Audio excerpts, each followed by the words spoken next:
Oh, wow. Yeah, how about it? Well, yes, how about that? Okay. So anybody's listening to the replay, I know that you could spend your most precious resource, which is time, in any other way. And I'm really honored that you chose to spend this moment in this time or listening to the replay. So thank you. That you would show up with each other and with yourselves is very, very powerful. And so we are 60 days into the year, just a little under 60 days into 2015. And it is time to take it up 10 notches. It really is. Because I think that at this moment in time, we have an extraordinary opportunity. And we are also under extraordinary assault, economically, physically, culturally. I think that if you look at the things that are happening in the streets and happening to our brothers and sisters and things that are happening in Ferguson and things that are happening globally, I think it's time to realize that we have got to compete and raise our game and raise the bar on our game to a whole nother level. And there's no time anymore for kind of joking around or pussyfooting around or doing any of that. This is a wake-up call. This is a call to arms this week to get really clear about the key elements that I think are most important to help you succeed in whatever it is that you're trying to do, right? Because I think that ultimately what the elements that deeply impact our performance really do have to do with mindset. They really do have to do with how we organize ourselves. Because understand, brothers and sisters, that we have to organize ourselves internally and individually before we can organize with one another effectively, right? So we have got to get internally organized. We have got to develop habits that are no longer about procrastination or anything like that. And we'll talk about that later this week. We've also got to get really clear about how we handle our money and how we handle selling. So that's why we're here. Just really quickly, when I started my business, and the reason that I view business as a powerful vehicle for transformation is because I believe that business is the vehicle that we have for sovereignty, for autonomy. Because in your business, print money at will, then you are not really subject anymore to the vague, the vagrancies, just all the stuff that happens in the environment. If you can build a successful business, then you are on your way to creating financial sovereignty. And so that's why I look at entrepreneurship as one of the most potent and powerful vehicles for sovereignty and for independence and for our interdependence with each other. Because without that, we are beholden to someone else's view of us, someone else's whims about who we are and who we're not. And until we have that degree of self-determination, it becomes very difficult to actualize and to realize our visions.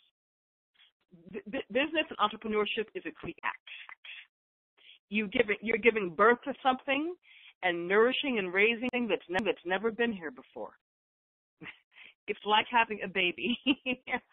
For some of us that are in business, we'd be abusing that baby. I mean, really. We be abusing our baby. And so what do I mean by that? Now, mind you, I'm speaking from experience here, because when I started my business, many years ago, 16 years ago, 17 years ago, I didn't know what I didn't know. And I didn't know that I didn't know what I didn't know, right? I just had a vision. I was lit up with a very powerful vision for transforming the psychology and the conditioning of Black people on this planet. I didn't even know what that meant. I went to a Tony Robbins event, the firewalk experience. My little nervous system was all lit up with possibility. I had struggled to find my purpose and my reasons for being here. And when I found that, I just was connected to the possibility. I wanted to illuminate and activate Black people everywhere and heal us from all of the trauma and the crisis and the programming that we've been through. And in going to Tony Robbins, I had discovered some of the tools to do it. So I studied everything, hypnosis and coaching and NLP and advanced spiritual stuff. You name it, I studied it. I was working in corporate America at the time. I was a wage slaver at the time at a corporate job. I had young babies. And I borrowed somebody's Tony Robbins tapes because I couldn't afford them at the time. I think they were like $200, and I couldn't. But I listened to them, and I caught fire. And I decided to go to his event. And even then, I didn't have the money to go to that event, so I borrowed literally $35 from everybody in my immediate office to go to this event. That's how committed I was. That's how decided I was, right? Like nothing was going to stand in the way of me and my purpose, and me and what I suspected was going to be a pivot point and a turning point. And it was true. That event did change my life because I saw the possibility of what could be. I knew there was something powerful for me to do, and even though I couldn't see all of the details, I couldn't see even what was really over the horizon, but I sensed that there was something amazing. And so that, I talked to a lot of entrepreneurs all over the world. And so often I hear entrepreneurs talking about how they've caught fire. They caught a vision, and they caught fire, and they became inflamed with what was possible, and they knew that they had to move towards the dream. They knew it. And that nothing was more important than that. So my story may be your story. But I learned the hard way that it's not enough to have a vision. That part of what is required in this day and age is that you truly be an entrepreneur. That you have to marry the vision with created and effective and profitable action. And you have to have a model that is deserving of your vision. See, because I talk to a lot of brothers and sisters, and they're on fire with the vision, but they haven't done the work. They haven't dug deep enough. They haven't gotten the clarity about the model and the strategy that can support the business every day. And so what happens when we do that, we become identified, because we're not profitable and we don't have any money, right? And so when the business begins to fail and our spouses and friends and family is looking at us like we're crazy, like, why can't you make some money? Then we become identified with ourselves as failures as entrepreneurs. When it's not true, because the vision is the thing that God gave you to get something born on the planet. I believe that the reason that we get lit up and inflamed with vision is because it's God's way of getting stuff done through us. And so we're meant to answer that call. But what we forget to do along the way is to create the infrastructure and the power structure and the support system and the profitability that will actually allow the vision to be realized. And so if you just have a vision, it's not enough. It's not enough. And even more importantly than that, if you get a vision and you don't develop the infrastructure to support, then you are squandering God's gift to you. You're squandering it. Because at some point, you have to stand up and put the mechanisms in place that will be a sustaining, creative force that will underpin the vision. And so when I started out, listen, nobody in my family had been an entrepreneur. My mama thought I got a stepmama and a mama. They both thought I was crazy, right? Because nobody had been an entrepreneur in our family. Nobody had been to college. Nobody had been an entrepreneur. My ex-husband thought I was crazy. Why do you think you have the right to take the risk to go out and do your calling? So I don't know how many of you have ever heard that story, right, or had that messaging or had that lack of support, right, where people, they mean you well and they want to keep you safe because they love you, but they can't see what you see. They can only see what they see. And so no one in my family had been an entrepreneur, but my daddy was a revolutionary. My daddy was a revolutionary, and that revolutionary spirit, that evolutionary spirit is in my DNA. I see it in my kids. My kids are 21 and 18 now. I see it in my kids. They have the evolutionary spirit, but I had to figure out the money part because nobody was there to teach me that part. So, you know, at the time that I was going through this, I was losing my relationship with my time. I was faced with raising 2 kids alone with almost no help because sometimes our brothers just can't hold up or keep up or stand up. They've been too burdened by their experience in this society, right? And so sometimes we have to shoulder the weight, right, when we create family, when we have community. We have to shoulder certain weights. But sometimes you get up and you push through and you decide to conquer it. Business and parenthood and community and anything else that life throws at you. But you have to be relentless. And you have to be relentless because you have to understand your assignment. So I understood my assignment. I founded the world's first Black coaching organization. I had never built a national organization before. I had never built a national business before. I'd never done anything before, right, like that. I got the call. It was downloaded into my spirit, and I decided to follow the vision. I followed the yellow brick road, right? Like if something came into my space, I just got up and I followed it. Like somebody said, you should go coach Black leaders. So I was like, let's go coach Black leaders, right? So the more I answered the call, the more clues were presented to me. But we were building that plane while we were flying it. And we innovated. We put some really cool stuff on the map. We showed that the national places and spaces, Black coaching didn't exist on the map in an organized way before we did it. It hadn't been done before. And so along the way, I learned to make money. I chose mentors that would just whoop my Black ass into shape, right? I would make deals. I would be at the table with deals. I learned how to make tens of thousands of dollars and hundreds of thousands of dollars. And I'd be amazed. And I would get invited into spaces and places. But I showed up and I said, what do I got to do? What do I got to pay you? What do I got to do to carry your water? Right? I did whatever I could to get myself into the position of being able to cut my learning curve in half. See, because we just don't have enough time sometimes to wander in the desert in the land of no profitability. We don't have the luxury of that.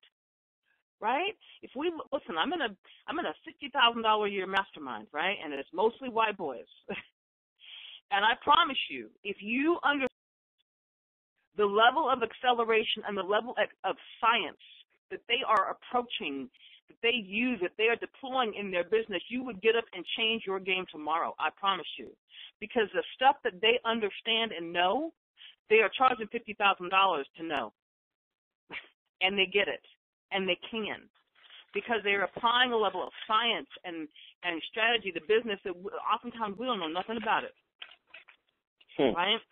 So I don't know whatever the price is that you're paying right now for not having your infrastructure together, for not having your mindset together, for not having your organization together, for not having your strategy together. And I don't know what story it is that you tell yourself about why you haven't to where you want to be. But I want you to know there's something new that's possible, but you got to show up and show out for it. That's the truth. Yes. Let me ask a quick question. When you say, what is it costing you, can you give an example of the cost of wandering in the wilderness of non-profitability? Can you give us a cost of that and an example of that cost? Well, sure. So, for example, and I'll give us an example out of the boot camp that you were just in, Zoe, right, in November. So our friend, right, had a custom men's clothing company, which is amazing. He does custom men's suits.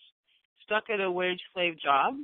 Nice cushy job, 6 figures. He was making well over $100,000 a year. had a 9 to 5 and a 5 to 9. So he was going to the day job and hustling, and then going to the side job and hustling there. So that means when you got the 9 to 5 and the 5 to 9, you're basically working around the damn clock, right? Because that's what that hustle is. That straddle, that hustle, that's what that is, right? So, right. And his family was like, "We don't see you." And then to add insult to injury, when we ran the numbers on his business, it turns out he was paying the business $19.50 an hour. Wow. So not only was he working around the clock, Let me understand this. His business, his entrepreneurial endeavor was actually an employee of his. It was working for him instead of his business working for him, right? Well, he was paying in the business. In other words, he was upside down $20 an hour. So every time he went to work in his business, he was coughing over $20. Wow. So wow. That's robbing Peter to pay somebody. I don't know, right? And so you can't do that no more. I'm like, that's illegal. You are not allowed to do that another minute. Stop it. So because it's, listen, we work as entrepreneurs, we work really hard. And we work really hard at jobs. And if you're going to work 12 hours a day or 15 hours a day or 20 hours a day or 100 hours a day, then damn it, it better be profitable, right? You can't be paying for it. So we dealt with that. And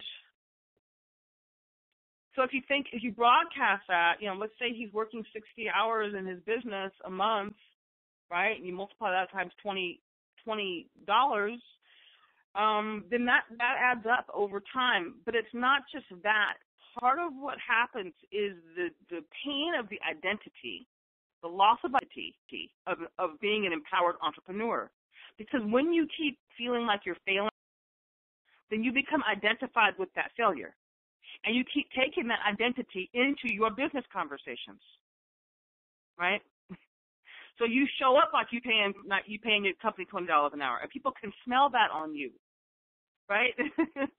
So that's part, and the identity that you get inside of your family, right? Because they don't see you, and you don't have any money, and they don't see you, and so there becomes this whole identity that you have with them, identity that you have in your community, identity that you have in the business community, and identity that you have with yourself.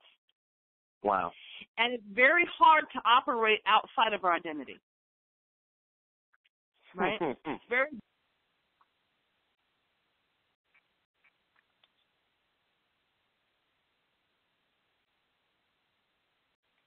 Hello? You there? Hello?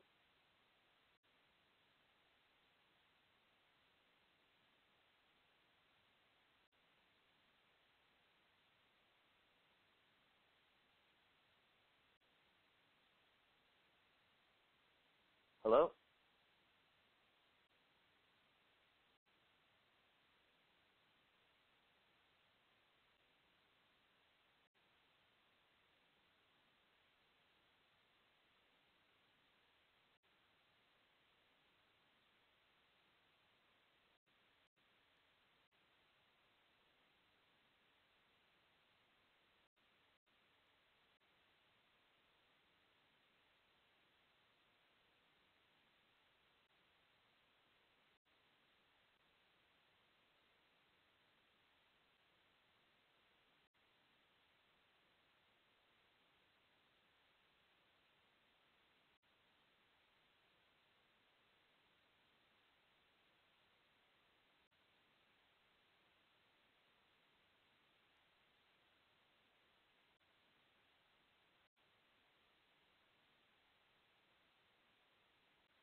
Hello?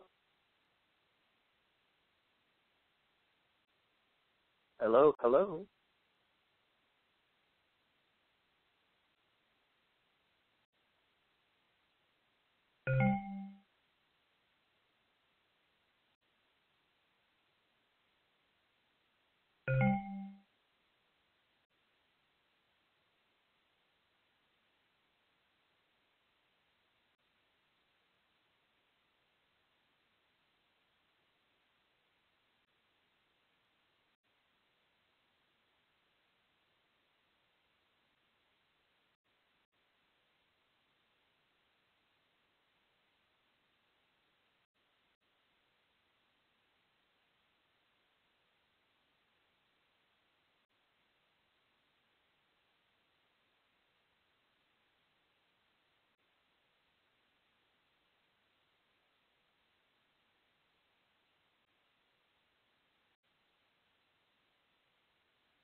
The moderator has left the conference.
Okay, I am back on the call. Had a little bit of thank you for. I didn't even know I dropped off. Sorry about that, everybody. Sometimes technology is what it is.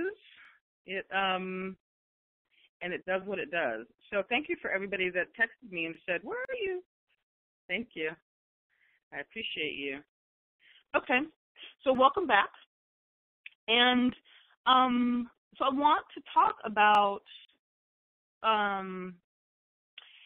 this idea of how we set these targets of performance and where we hit our upper limits. Because, it's comforting and it's powerful to think, oh, if I just went out and made $100,000 tomorrow, everything would be really happy. I'd be really happy, right? And I could do it, and that's what I want. But I find that when people begin to dramatically up their performance, a really funny thing happens on the way to the store. A really funny thing happens on the way to the store. We run into this upper limit problem. Because usually what's true is that when we talk about up-leveling our results really, really, really fast, shortest distance from wanting to having, then what we smack up against is all the places that we sabotage, all the places where we really didn't believe we could have $100,000, all of the places where we don't think we're deserving, all of the places where our friends, we run into our upper limit problems, right?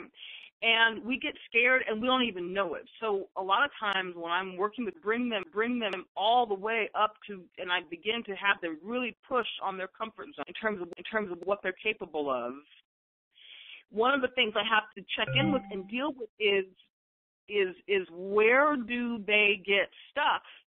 And it just looks like stuck on the outer world, on the material plane, but it's really that they're stuck inside because they're scared to move forward. And that happens all the time, right? We get all kinds of scenarios, and it ends up looking like something else. We pretend like it's something else, right? So I had a client in the boot camp that Zoe was in, and we would laugh. But we realized she had a story called I don't really want to approach people around my business. I want to be really private. I want to be really low key. I want to be under the radar, right? So she had designed her whole life and business around that, right? And what happens when you do that is your world gets smaller and smaller and smaller and smaller. When we design anything in our life out of fear, right, our life gets smaller and smaller and smaller, right? And so she designed this life for her business that was very, very small. What we realized in the work is that it was really what I call pretty girl syndrome. I'm pretty, and all the customers should approach me because I don't really want to approach them and risk rejection. That was really, when we really got down to the nitty-gritty bottom line of it, it was really about that. It didn't look like that because let's just make it be clear. When we have created these upper limit scenarios and challenges and we tolerate them, we tell ourselves consciously that it's all this other stuff. I just want to be private. I just want to play on Facebook. I just don't, I don't want to, there's all of these, this story, and we end up designing our lives to meet that story.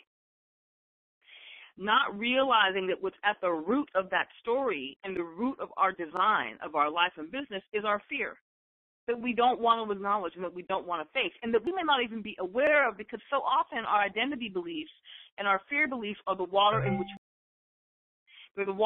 we swim. So if we're constantly swimming in this low grade called I don't really want to risk rejection, so I'm not going to go out and position myself in the marketplace because I don't really want to risk rejection. When we do that, we don't even know that we're doing it because it seems perfectly rational. It seems so perfectly perfect. And it makes sense, right? It makes sense to the conscious mind. And if you don't have people around you, if you're not in an environment where people can call you and check you and grow you and stretch you and call you forth, then you don't even know that you're doing it. It's huge. It's everything. It's everything. So the first thing that we have to begin to deal with, and we're going to take a deep tomorrow. I'm actually going to do a visualization with you tomorrow on mindset so that we can help you begin to loosen that stuff up. But the first thing that you have got to deal with is that psychology that you're in. getting really clear about the identity that you're in. Because until that gets handled, nothing gets handled. Many of you that are on the phone that have been around me for years know that I've really taught this stuff for more than a decade, the mindset stuff. Because I happen to know that in what I see out here a lot in the marketplace, when I look at other coaching programs and I look at like the teaching and the learning that's out there, you can learn anything. You can learn everything. But what's often missing is a psychology that allows you to implement it. Because your psychology is a container which everything has to marinate in and go through and filter through to be able to go accomplish content. I call it context versus content, right? So we have this if you pour a glass of water into a glass, right? The water is the content, anything that you learn in the world. The context is the glass, and that's your mindset. So if your mindset and your identity has got holes in it, if you got a leaky context, and all of the content will just pour through and drip out the bottom. And then you won't know why you can't execute and why you can't really meet the results because your context isn't really handled. The minute your context gets handled, the minute that your mindset gets handled, then guess what? Everything else changes because strategy becomes really easy and execution and implementation becomes really easy. But if there are back-of-mind doubts, fears about your capability, concerns about your capacity, then the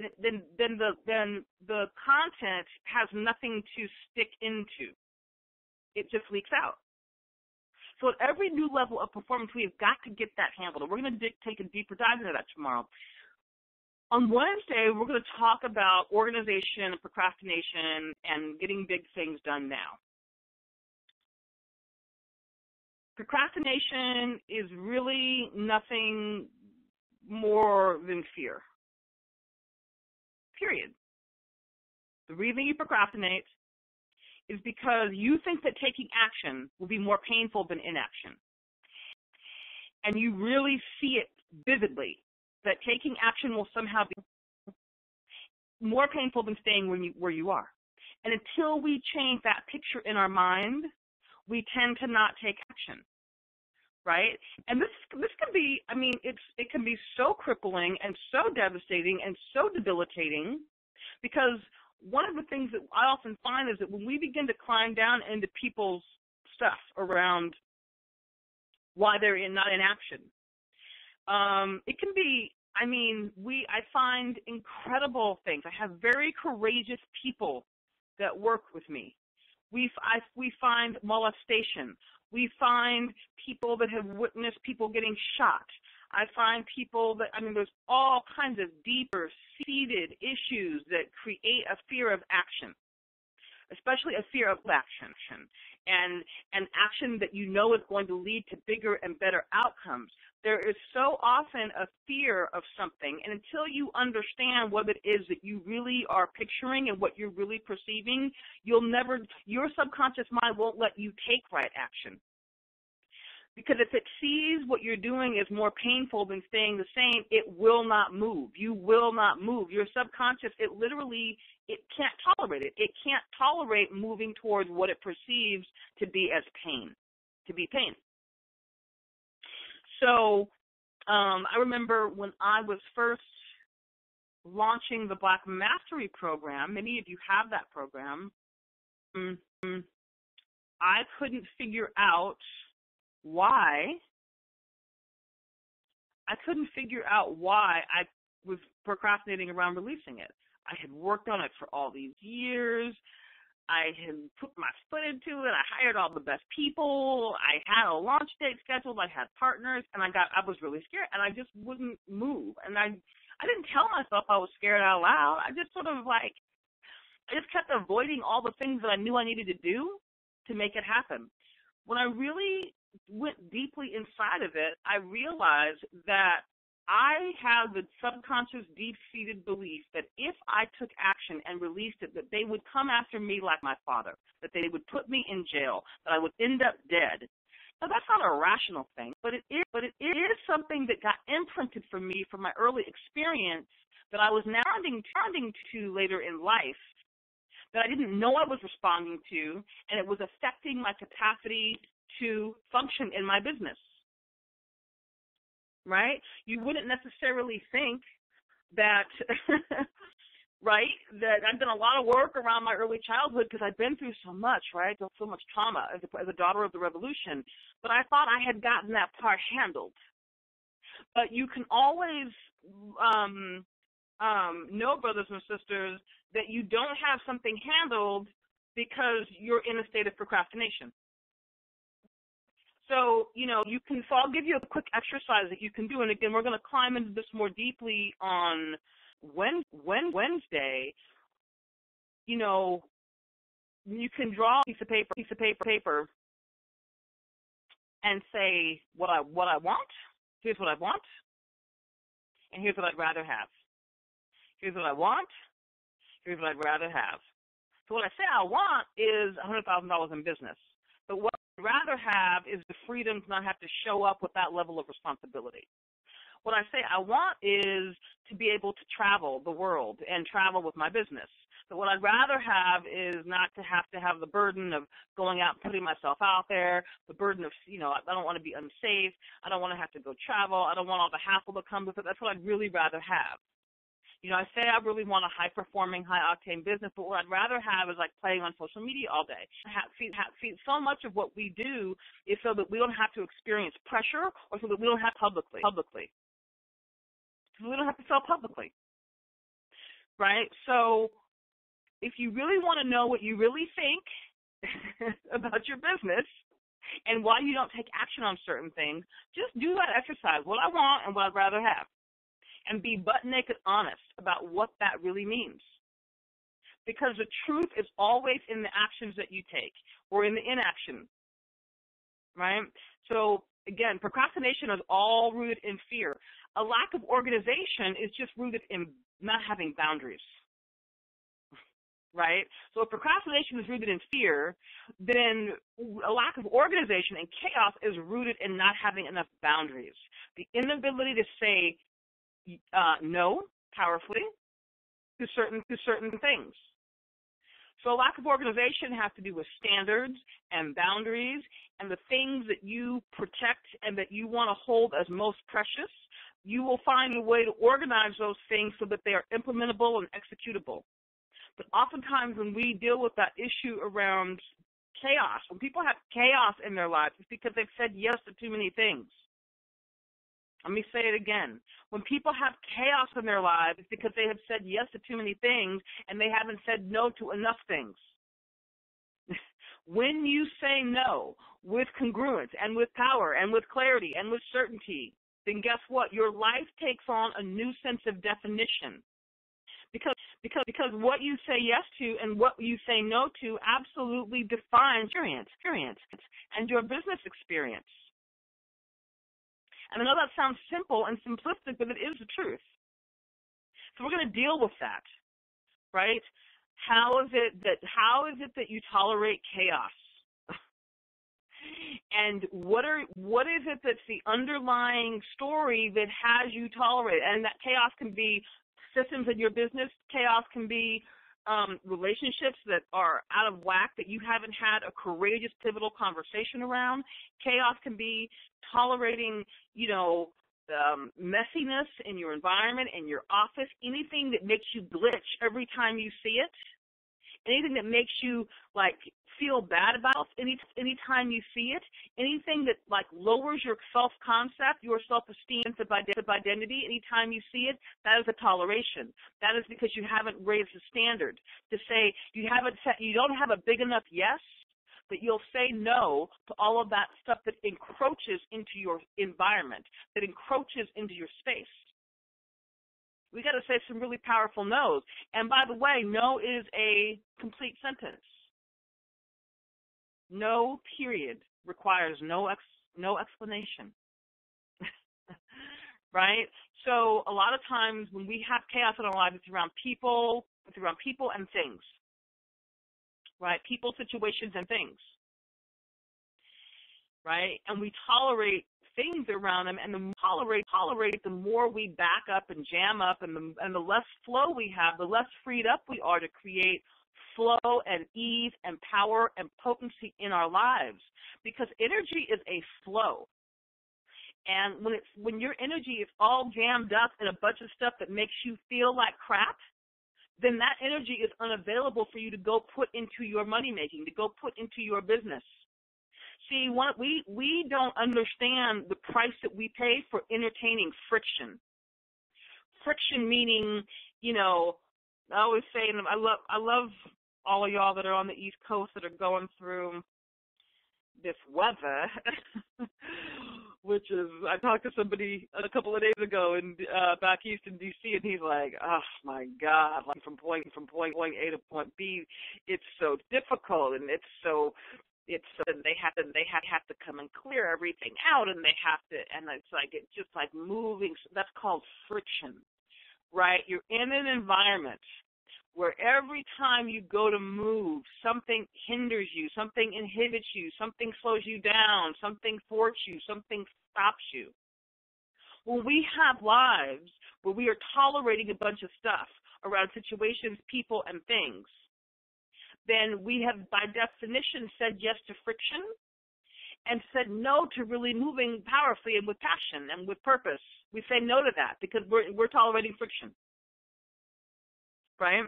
So one of the most important things we can do is remove friction in the way that we operate, and to lubricate our circumstances, to lubricate our environment with things that are going to give us flow, that's going to take us very quickly from the shortest distance from wanting to having. See, if you want to go from wanting to having, then you have to eliminate all of the friction that you allow in your life. Selling the money, honey. I have a theory, and I could be wrong.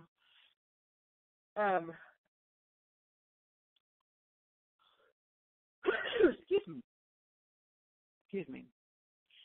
I think that black folks, and I say this because I've coached a lot of black folks, and I think our relationship to selling in this country anyway, I think it's different in other parts of the world, is ambivalent at best for the most part. Maybe it's because we got sold. Maybe it's because it always feels so grimy, or like we're used car salesmen. Maybe we're, right? Maybe it's because we've been trained and conditioned as the owned and not the owner. But one of the things that I notice is that here in this country, black folks tend to have a real aversion to selling. And not everybody, and the black folks that you see that are the most successful on TV and everywhere else, they have a decent relationship to selling. Now, mind you, selling doesn't necessarily just mean the transactional thing of I give you this and you give me, right? It can also mean influence, right? We have to develop a posture, a way of being, an identity of being wizards of influence, because that's how you get things done. Nothing happens until something gets sold. I don't care if you're selling bedtime to your 3-year-old or selling your story to your mother-in-law, right? Or selling your boss on something, or even most importantly, selling yourself on your business, on your right to be in business, on your right to make money. But there's a whole lot of selling going on that needed to be going on if we are going to have influence in the lives that we live, in the businesses that we have, in the communities that we occupy. We had best get into right relationship with influence and be unapologetic about it. But what we fail to realize and recognize is that to sell anything or to have influence, what's inevitably going to come up is resistance. Your own resistance to selling and influencing, your prospects' resistance to being sold or to being influenced, and then whatever happens after you sold them, there's like a post-transaction resistance that often comes up where people get afraid and they go back to playing small and they don't really want to do it anymore, right? It's like so there's three forms of resistance to selling and to influencing. We don't master those and get a handle on those, not just with our customers and prospects, but in every area of our lives. Then we may as well not be in business. Because I promise you, just like I told my client from November, listen, there's easier things to do than to have a 5 to 9 side hustle and pay it $20 an hour. There's just easier things to do. Go to the beach. Do something else. Eat some good food. But don't call yourself in business that's really a hobby and be paying it because you're not willing to sell and you're not willing to sell at scale, right? One of the things that I teach is how do you sell and how do you scale it so that it becomes easy, so it becomes repeatable and sustainable and duplicatable, right? But first you do that, you got to get clear about selling. And that is the place, brothers and sisters, where we tend to fall off the bus. And we simply have no luxury to do that anymore because in this economy, money follows speed. Money follows speed, and scarcity follows need. So in a healthy economy, money is bouncing. It's moving fast. It's changing hands. It's got velocity. It's changing hands at a very, very fast rate. It's bouncing from one hand to the other. That's the definition of a healthy economy. It's got speed in it. It's got velocity in it. The challenge in our community, Dr. Claude Anderson talks about this in Powernomics. In the Jewish community and in Asian communities, money bounces 16 times before it leaves their community. In our community, it bounces once. So we get $1, and then we go to Walmart, or we give it to whoever, and it leaves our community. And we wonder why we are at the mercy of whatever the dominant culture says we're supposed to be experiencing. Because we don't have the personal sovereignty and autonomy. We don't have the internal organization, the community organization to actually be an economic force based on our spending because we don't sell anything. It's huge. If you don't master the skill, you best not be in business. But even this, if you're not going to master the skill of influence, don't do anything. And I don't mean influence in the context of manipulation. I mean influence in the context of you being, they say in any negotiation, no matter what you're negotiating for, the person with the most certainty wins. The person with the most certainty wins. So part of it is about developing the internal fortitude and certainty and clarity so that when you are in negotiation, you can be in loving negotiations and giggly negotiations and fun negotiations and negotiations and intense negotiations. Believe me, I've been in all of them. But the thing that I know that is true about powerful negotiators is that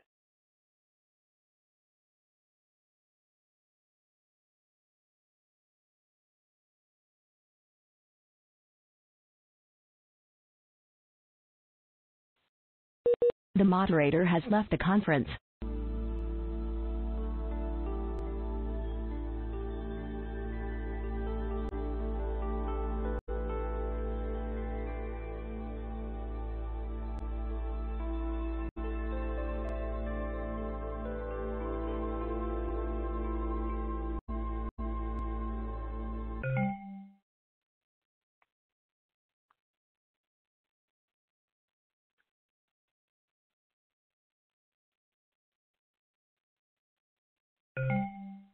Thank you for bearing with me. My technology is just dropping me on the phone today, so I apologize for that, but that is just the land that we live in with this technology stuff. I mean, technology is powerful because it allows us to connect with each other, in ways that were really unconceived of, unthought of historically. And so we have, tremendous power in being able to do that. But this thing about this economy and this thing about selling and this thing about influencing, it is not about manipulation. It is about having the most certainty and the most congruence and what you're actually going to the table for.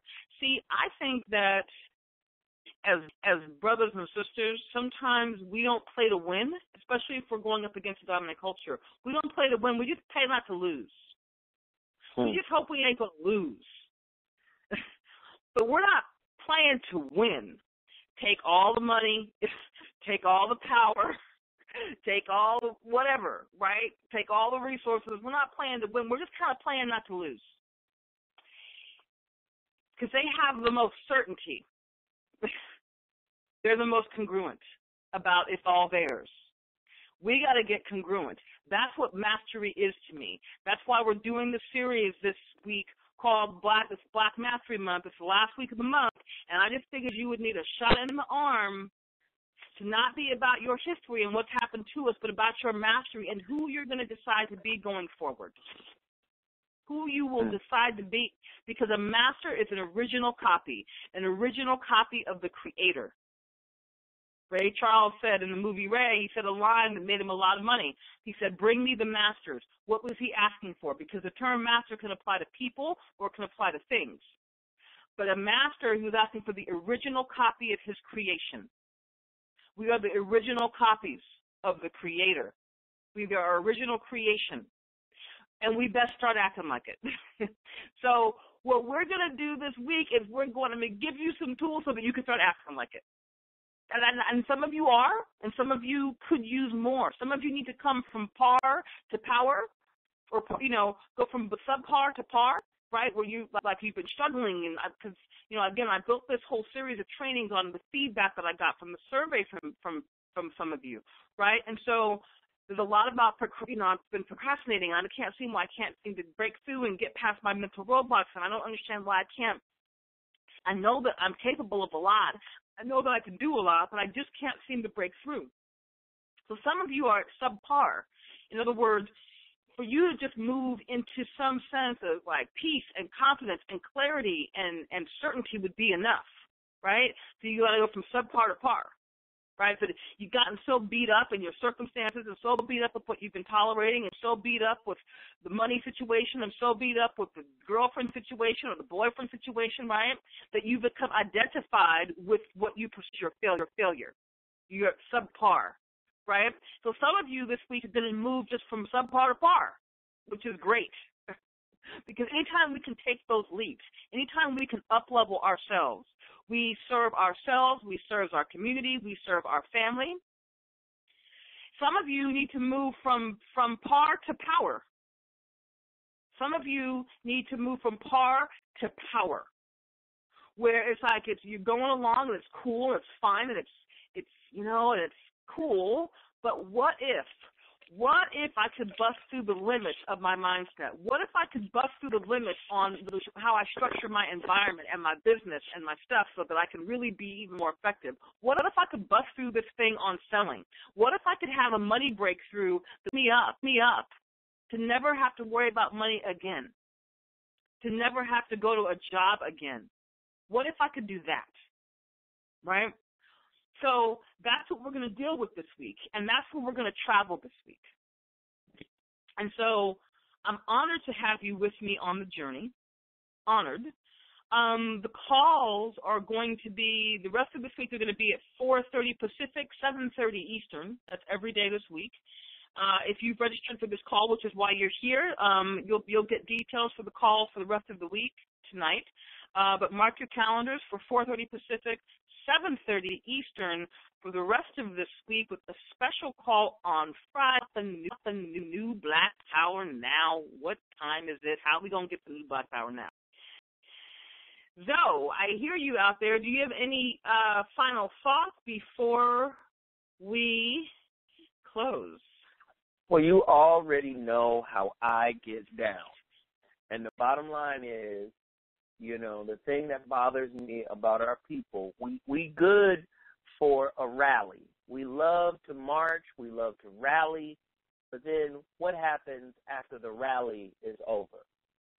After you've been riled up, after you've been sufficiently motivated to see that there is a problem and that problem needs your attention in order to resolve it, we're all good at the pep rally. But when it's time to play the game, we end up losing the game because we lack enthusiasm, we lack motivation, and we just seem to just run out of gas in the middle of the game. And as I say on the show all the time, living in America, living in the world today as the world gets more and more globalized, we are playing a game that has serious consequences. It might be a game, but the consequences are life-changing. And if we don't support a movement such as Veronica's, then what are we going to support? Some people get caught waiting for the best scenario or the best situation. I think what you're presenting right now, today, is the best situation, and it requires our cooperation. And if we can work together to bring this thing to its point, just imagine the level of freedom you will experience after following what they say. It's not like it doesn't work for other millionaires in the world. Why not we use it as a collective movement so we can get on that level and see what we can do with our lives once we're there. So I appreciate you for having me, and hey, you better get down and lay down. That's all I can say. I love it. Okay, everybody. This is Veronica Conway. Thank you so much for joining. Tune in tomorrow. We're gonna do mindset stuff. I'm gonna advise you to be in a stationary place, because when we do mindset stuff, we do a little hypnosis, a little visualization, a little stuff to reprogram your mind on the spot. So you want to be somewhere where it is silent and you will be undisturbed. Tell your friends to come and sign up at tinyurl.com/Black Mastery Month. That's tinyurl, tinyurl.com/Black Mastery Month. We're going to do free trainings all week, and we're going to blow it open. We're going to blow it open so that we can blow it up. So I thank you. This is Veronica Conway. To your power and mastery, and I will see you later in the week.